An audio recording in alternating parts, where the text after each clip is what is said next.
안녕하세요. 이재명 정부 출범 직후 대한민국 정치, 정말 그야말로 경랑 속인데요.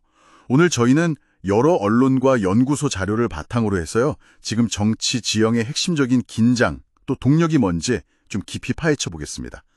여야 대립부터 대통령의 법적 문제, 또 앞으로 전국 방향까지 복잡하게 얽힌 것 같지만 당심이 꼭 알아야 할 맥락만 저희가 명확하게 짚어드릴게요.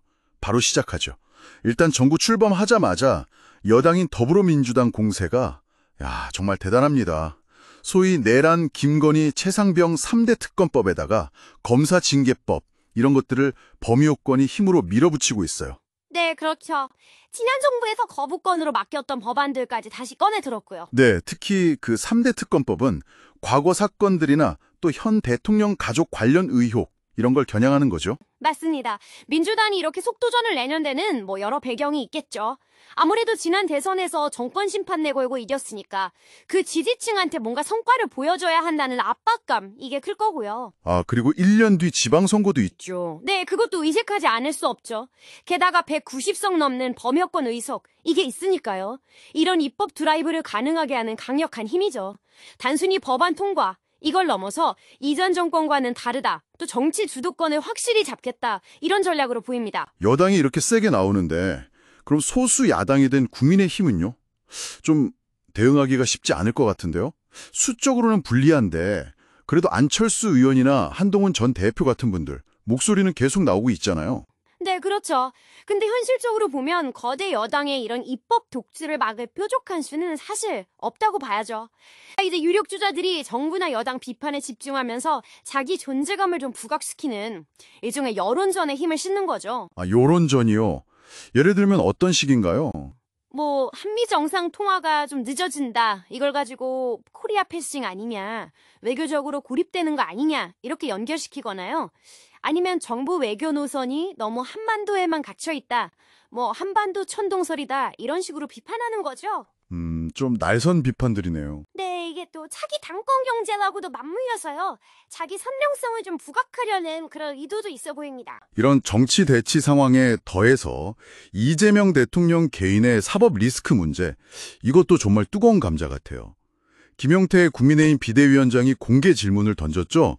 대통령 재판 출석할 거냐, 또 민주당이 추진하는 법안들, 이거 대통령 방탄 아니냐고요? 네, 이 논란의 딱 중심에는 헌법 84조, 대통령의 불소추 특권 해석 문제가 있어요. 이게 재직 중에는 형사상 소추, 그러니까 기소를 안 받는다는 건데, 네. 그럼 대통령 되기 전에 시작된 재판은 어떻게 되냐, 이것도 멈추는 거냐, 이 문제죠. 법조계에서도 의견이 좀 갈리고요.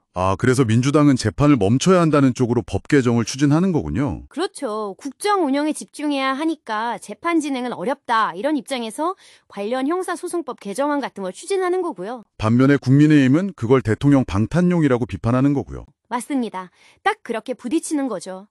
이게 사실 정치적 안정하고 사법 정의 하에서 늘 있어왔던 그런 논쟁이기도 하고요. 국민의힘은 김용태 비대위원장 체제에서 9월에 전당대회 열고 공천 방식도 바꾸고 뭔가 당을 좀 새롭게 하려는 모습도 보이네요. 네, 당 재정비에 나서는 거죠. 한편 압도적인 다수 의석을 가진 민주당의 앞날은 어떻게 전망할 수 있을까요?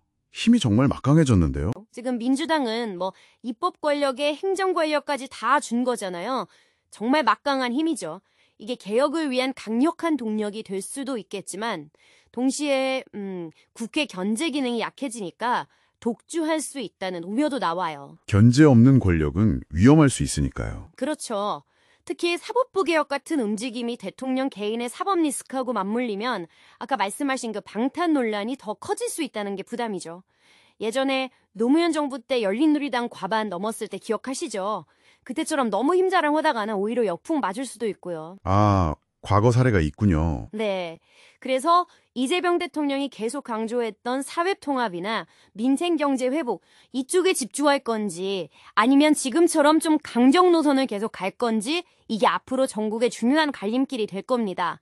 당장 노동정책만 봐도요. 민주당은 노동 존중이고 국민의힘은 시장 자율이잖아요. 이렇게 구체적인 정책 방향이 어떻게 설정되는지도 지켜봐야 할 포인트죠. 오늘 이재명 정부 초기 정치 상황의 주요 단면들을 쭉 훑어봤습니다. 거대 여당의 입법 드라이브, 또 야당의 반발과 전략, 대통령 사법 리스크 둘러싼 대립, 각 당의 내부 사정까지 아주 복잡하게 돌아가네요. 네, 결국 이 막강해진 권력을 누구를 위해 또 어떻게 쓸 것인가 이 근본적인 질문에 답해야 할 때인 것 같습니다. 당신께서도 한번 생각해 보시면 좋겠습니다. 앞으로 이재명 정부가 과연 그 통합의 리더십을 보여줄 수 있을까요? 아니면 힘의 논리를 앞세우게 될까요? 그리고 쌓여있는 경제 문제나 노동개혁 같은 이런 실질적인 과제들 하고요. 지금 격화되는 정치적 대립 사이에서 정부와 국회가 어떤 균형점을 찾아나갈지 이것도 참 중요한 문제죠. 오늘 저희 분석이 앞으로 정치 흐름을 읽으시는데 조금이나마 더 깊이 있는 시각을 드렸기를 바랍니다.